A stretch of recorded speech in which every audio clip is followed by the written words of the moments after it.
நமஸ்காரம். என் பெயர் மாலோலன். நான் வேதரக்ஷண சமிதையில் படிக்கிறேன். இன்றைக்கு பலிப்பிரதமை என்ற சரித்திரத்தை நான் சொல்லப் போகிறேன். மகாபலி சக்கரவர்த்தி இந்த உலகத்தை ஆண்டு வந்தார். விஷ்ணு வாமனாவதாரம் எடுத்து 3 அடிகளால் இந்த உலகத்தை மீட்டு தேவர்களிடம் தந்தார்.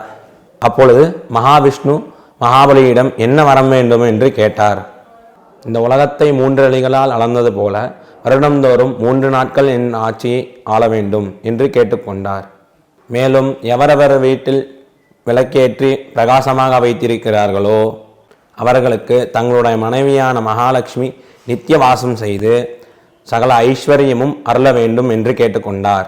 மகாவிஷ்ணு அவர் கேட்ட வரத்தை கொடுத்து, உன் ஆட்சியில் 3வது நாளான பிரதமை உன் பெயரால் அழைக்கப்படும் என்றும் அன்றைய தினத்தில் நானும் கோவர்தனகிரியும் காவலர்களாக இருப்போம் என்று வரம் கொடுத்தார்.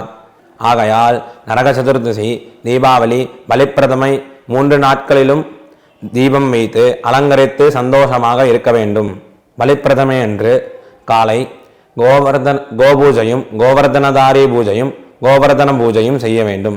இந்த 3 நாட்களும் மகாபலி ராஜ்யமாக இருக்கிறபடியால் அன்று செய்யப்படும் தானங்களும் ஜபங்களும் சூரிய கிரகணத்தின் போது செய்யப்படும் தானங்களுக்கும் ஜபங்களுக்கும் மேற்பட்ட பலனை தரும் என்று சொல்லப்படுகிறது. இதுதான் பலிப்பிரதமையின் சரித்திரம்.